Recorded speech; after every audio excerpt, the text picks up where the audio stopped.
I mean, I think Dave first asked the question, but obviously there, you got in the front, there was a roar. I heard it. You have to be aware of that. I heard it, and then actually I looked at the stands and everybody was standing. So, oh, what a great race. I think towards the end there, we're all, the three of us were all a little bit comfortable with each other. Apart from Taco was a little bit wild, a typical guy that wants to win this race so bad, but this place will teach him a little bit. And it was awesome, you know, an awesome race. A lot of passing. I hope the fans, I mean, we got to thank them. I know it was so hot and they stood there all day long. So at the end there, I thought it was going to be between me and Scott when they hit. And Dario got it back and won the race. So, you know, what a great way to honor Dan.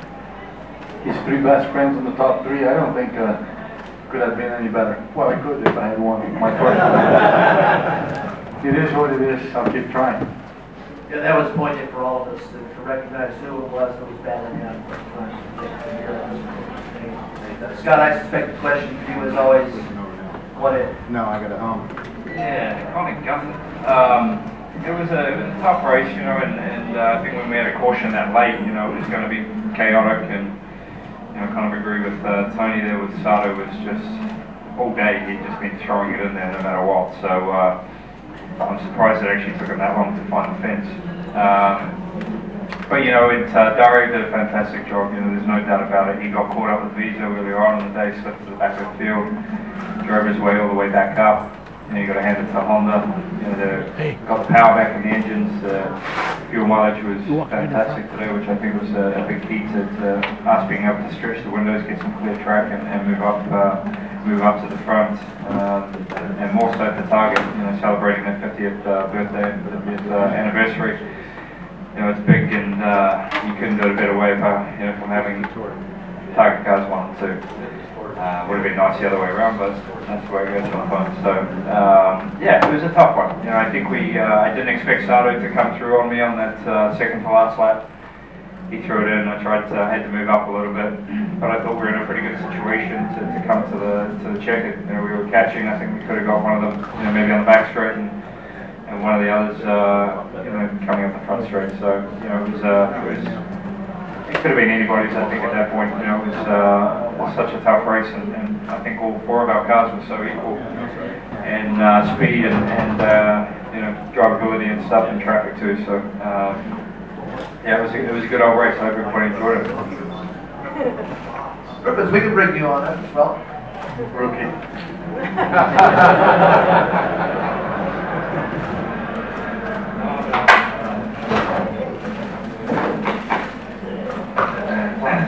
It's hard to think about Rubens as a rookie, but here he is. And Rubens, you just had a steady race that produced a real quality finish. Congratulations on that, your first trip to Indianapolis. Thank you so very much. First of all, I want to say that yes, I did race a lot. Nothing like this. It's impressive. This is the first 180 laps. It's all okay. A lot of respect on the last 20 laps. That's race. That's when the races start. And unfortunately for that last 20 laps, I had a little bit too much downforce in the car.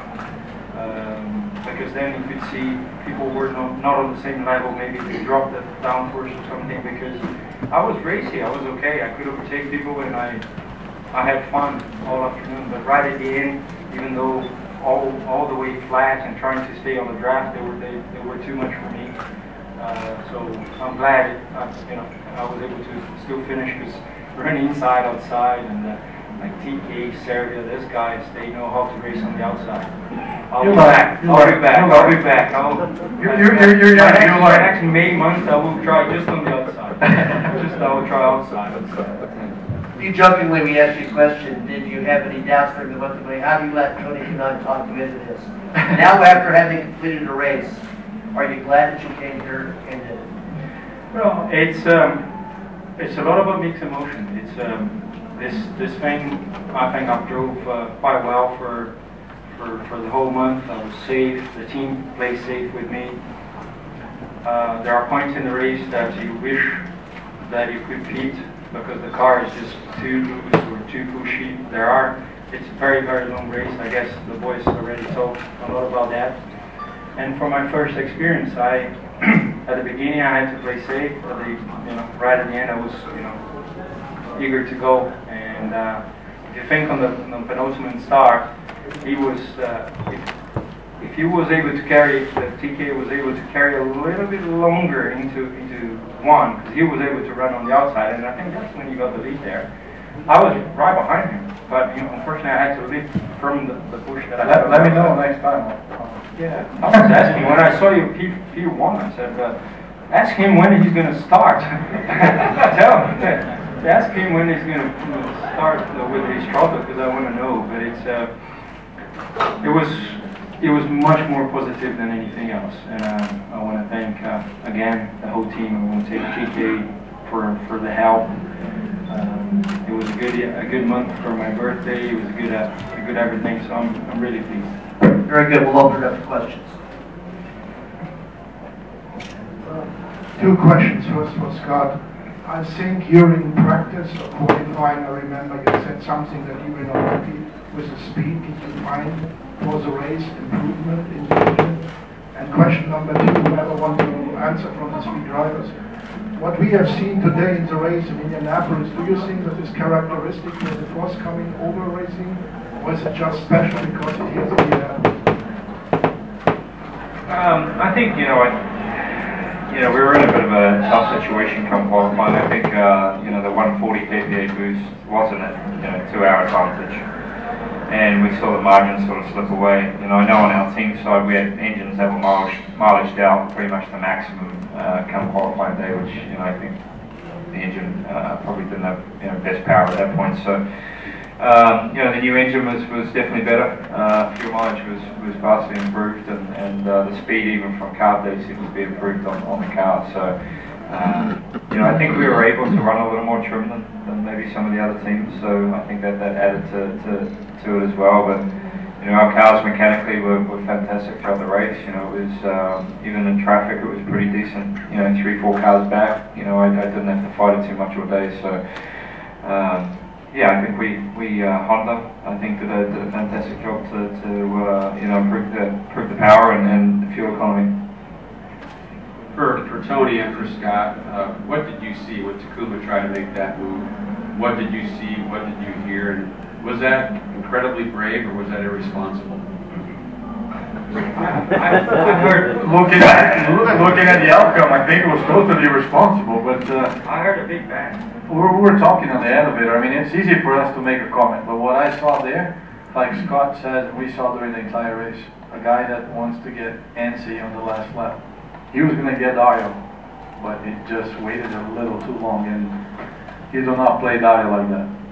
You should know better than that. So I think it was a young driver mistake, and that's going to haunt him a little bit. But in the last lap of the race, it is what it is. He tried. It could have worked for him. It could have worked for Scott or for myself. But it's easy to make a comment now. I would have done different. But I thought when I saw the move, I thought to myself, this doesn't look good. And then I thought a second, maybe it's looking really good for me. No, very similar. I think what sort of got our momentum a little crossed up was 2 to go. I think when he dove under me, Dario definitely had a good run, and then Sato came kind of late. But I think it put us in a pretty decent situation. I think we had good speed to come back and maybe pick them off on the last lap. But it was brave, but Dario gave him room. I think he was so close to pulling that off. Like it was, I think if he didn't pinch it as much and maybe moved up on Dario a little bit more, it would have been okay. But Dario did a great job to save it. But yeah, Sato, I don't know why he didn't wait a little longer. I really don't. One more lap, it would have been fine. For Rubens, talk about that first lap for you. What it was like going through your head, and also what was it like taking the field? I tell you, I had a problem with the fuel pressure. As soon as I went out, there was alarms for my fuel pressure, and that, in a way, kept me out of the the hype, you know, that, you know, like what TK and the friends said about the turbulence and everything. I was a little bit worried with that, and in actual fact, when the race started, when I pushed the throttle, I had a big cutoff. It was boom. And when I changed gear again, it was all going, people just going bang, bang, bang. And I was dealing with that the whole race. But the first start, I had really to be careful with, you know, I saw people trying here and there, and I also tried on the outside and made a mistake. But the restart and so many other occasions, it depends who was leading. They started in a different way, and I was in between like P5 and P15 all the time, and I started to accelerate in different areas, and that was the question, because by the time sometimes we got to the line, there was 4 abreast. And that's for me was more impressive than the actual start of the race. Scott and Tony, obviously Dario is probably going to be buying the next round of beer. But I'm going to blame the body. There you go. I'm in that too. They're united. I'm just wondering, what does this win mean for you guys in your relationship with Dario? Does this kind of put him on a pedestal in terms of one of the legends of this place, or is he just still same old Dario to you guys? No, you know, I think he's the same old Dario, but you know, 3 victories. He's now up there with Elio, and you know, I think if they win one more, what, there's 4-time winners maybe. So, you know, he's already in an illustrious group, and you know, he you know, the thing with Dario is he's always there. You know, even when he's had a shoot earlier in the day, you know, a lot of guys probably wouldn't come back from that or mentally be strong enough to get back from that. So, you know, I think he's the same old Dario. He might have a few more accolades than some of us, but you know, he's getting on too. I think. Well, actually, TK, you might be too. Actually, The what? how old are you? No, he's older. Oh, he's older. I'm So, 37. you know, Dario, He's much older than he'll all be of us. celebrating for you. Shut up, old man. I'm a rookie. I'm shitty here because I'm a rookie. The oldest rookie we've ever seen. So no, I think nothing will change that. I agree. I think this is the beauty of Dario. He will never change. You know, he's always been picky. He always has his own ways to do things. But you know, as a personal friend of mine, it didn't matter. It's the same Dario that had won 0 championships and 0 500's until today. So it's a guy that appreciates life and friends and family. So thank God nothing got on top of his head about all the winnings and things that he has, which is that's why we're good friends. Scott, you and Dario had just a ton of back and forth as his lead lap, the other guy passed. How much of that was intentional? How much of it was a product of the car? Well, I think in the, you know, once we went back to green with what, 34 or 2 or something to go, you know, nobody really wanted to lead. Because it was right on the margin there for fuel mileage. You know, you get much better fuel mileage at least one spot back. You know, we kind of just went back and forth to try and help each other out instead of having to drop back too far and mix it up and with people that we maybe didn't want to. So yeah, we definitely talked before the restarts to try and, you know, see if we could do that. And you know, with this car, I think, you know, it really pulls up. You know, I think, and towards the end with the grip level, you know, it was easy to stay close. It was easy to pull past. So, you know, that was mostly just to save fuel. Question for Tony. Being a good friend of Dan Weldon, race car drivers get so focused when they put the helmet on and get into the car. Did thoughts of Dan ever come through your head during the race? Did you ever think about him, or were you totally focused on the 500 miles you drove? No. I mean, obviously, you can look at the board every time you drive. So lap 26 and lap 77, I definitely thought about it, but not. I could not lose my focus for that. And I think not just me, but I know, you know, Scott and his family has done a lot for Dan's family in the past few months, and they were good friends too, and so was Dario. So I don't think it could have been a better result for Dan. You know, whatever he is right now, He's definitely making fun of Sato, I can tell you that. And he's giving Dario a tap in the back, for sure. And he was going to call me a wanker. That I didn't so, I'm glad that this is over. I'm glad that now I hope we can all move on and just remember Dan the way Dan was. A happy guy and a wonderful friend. Tony, this is for you and Scott for that matter, but Tony, I know that you and Dario, and I don't want to speak for Dario, but I know you guys were very close with Dan. So my question to you is, you were leading there toward the end. So it was going to either be you or Dario. We pretty much knew that. Were you thinking that if you won this race, it would be for Dan? At that time, I didn't want to think about it, but I mean, honestly, I would include Scott on that too. When I saw the three of us there, I said, well, Mr. Randall will be happy today because I'm pretty sure the three of us were not going to go off or out, so one of us was going to win it. So I said it all along that obviously I wanted to win this race for myself, as bad as I've been trying. But this year will be obviously special, you know, to put my face right beside his on the trophy and with Susie and Holly here and all the things that we've done for him. But you know, I try not to think about it. I said, you know what, I don't anticipate things. I don't plan how I'm going to celebrate, or because it's not done until it's checker flag is out. So I don't know. I'll save it for another time. Rubens, you've driven this car and you've also driven Formula One cars. What is the difference in the approach that you had? And you've driven them here. What's the difference in the approach driving the Formula One car compared to the new car? And which one do you like better? And which one, from a professional standpoint, do you have more fun in? Well, in my life, whatever I do, whatever is right or wrong, I have fun. I have fun in what I do. You know, if I am sitting on this car, it's because I'm having fun. I've already proved to many people that, you know, I could have quit it. I have a wonderful wife and kids, could stay home in Brazil. But I still love this too much, and you know, it's just I honestly do this because I was made to do this.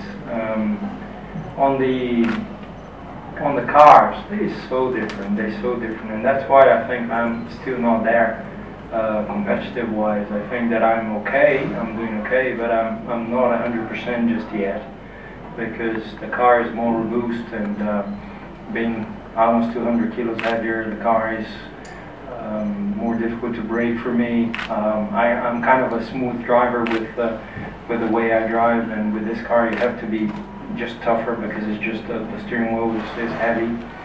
I tell you, I think that my experience here on the Oval will help me have at least more feedback from the car as well, because you run on such a light downforce that I think it will help me. So I look forward for Detroit next week, and actually I'm testing Milwaukee on Tuesday. So it's everything happening so fast. But I'm a pretty fast learner as well, and I'm enjoying my time. Tony, when you took that lead on the restart there, first of all, did it just fall your way being that far back to get in front, or were you thinking I got to make something happen? And then second, when you came back around, could you tell the reaction from the crowd? I mean, they went absolutely bonkers when you got to the lead. Could you tell that? Well, I'm not going to say plan to go to the lead, but I timed it Dario quite right. I'm reading the back there all day, and I could see where he was going to try to restart, so I just looked at him, and by the time he accelerated, I was already pulling through my gears.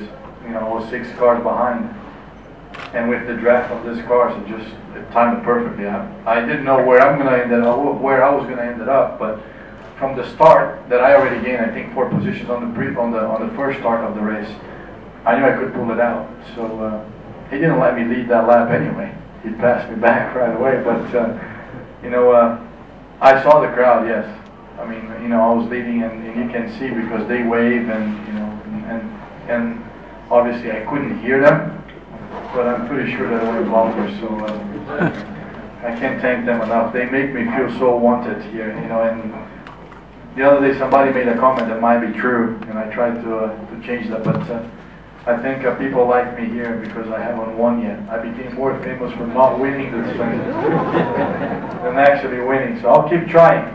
We can see old people do well here. Target, was he really just kind of reinvigorated to be back in IndyCar?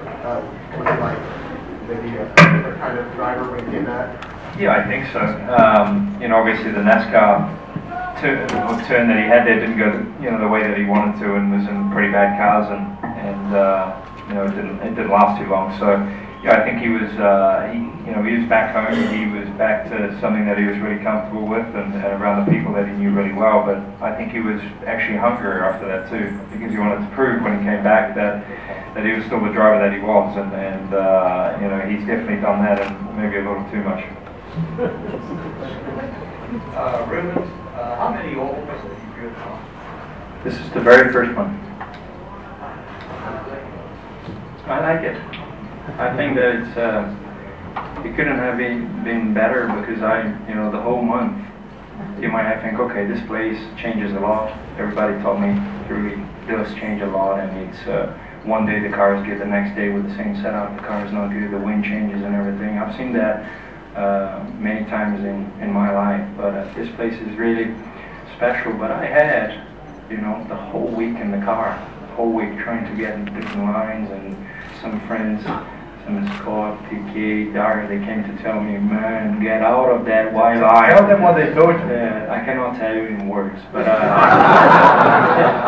get out of that white line. That's NASCAR. That's not for you. And that's something that I appreciated so much, because everyone that played with me this month, they played me safe, and they you know, at the end of the day, those 20 laps, there's no friends there. I can see that, but at least people have a lot of respect, you know, before, and we had fun this whole month, and I'm pretty sure that tomorrow when I leave this place, I'm going to miss it. Scott, Brett, you've been asked this before, but, you know, Dario really wanted to bookend Dan's face on the trophy, but you were also very close to Dan's life, and was very close. You guys found helped Emma or Susie out after the tragedy. How badly did you want to have your face next to his? You know, aside from, you know, the Dan factor, I think everybody, whoever comes here, you know, this is the marquee event, it's the big event, it's what you're gonna do anything to get to put your face on the Borg Warner. But you know, I think for a lot of us, you know, and a lot of us that were close to Dan, you know, you wanted it that little bit more, and I guess maybe in the back of your mind, you figured that he'd probably help you out a bit today too. So you know, I think in that situation, and seeing how it lined up with the top three, you know, that you know, three of Dan's friends, and you know, it was a tough one, but you know, it was a great race. But I think, you know, tragedy aside, we would come here the same way and same mindset. You know, it just added a lot to it. I think it would probably feel that little bit more special having one right after that. I've got two questions queued up. We're going to leave it at that. These guys have given a lot of time, which we appreciate. We're here, and then we've got Bruce. Scott, with Tony's reputation for the restarts, do you get a heads up from your team or from your spotters of what Tony's doing coming up to the restart? Well, that restart, I think, was jumped by quite a bit. We were like sitting ducks, man. We were 1 and 2, and then by the time we got to the start-finish line, I think I was like 7th. So I think they went in turn 3 when we went and exited turn 4. So that was definitely unexpected. It hadn't been like that all day, but I think they timed it perfectly. You know, I'm pretty sure, you know, TK was in 4th gear by the time we were just trying to get out of 2nd gear. So they came going very quickly, and you know, it definitely woke us up. You know, we had to get back after it. But you know, with the new car, when you're out front, you're definitely sitting duck, and we were a couple of sitting ducks that time, and got passed by quite a few. So it was an eye-opener. Tony, that kind of leads into my question. Is that the greatest restart of your career, or the greatest restart in Indy 500 history? I can't vote for that. It was a good one, but I would put my 2010. That was 12 cars and 3 quarters when I was that last. I had more fun on that one. Because I did not want to lead. Like Scott said, I timed it perfectly. But 10 to go, I have this thing that I know that whoever leads with 10 to go never wins. And then I said, "I'll let Dario go in," and goes yell. I'm like, and I'm leading this thing, and I knew I was going to be a sitting duck again. So, yeah, it was a good one. I hope the crowd liked it, but I'll still vote for my 2000. But that was a start. All right, then I'll take it. Gentlemen, thank you very much. Congratulations on the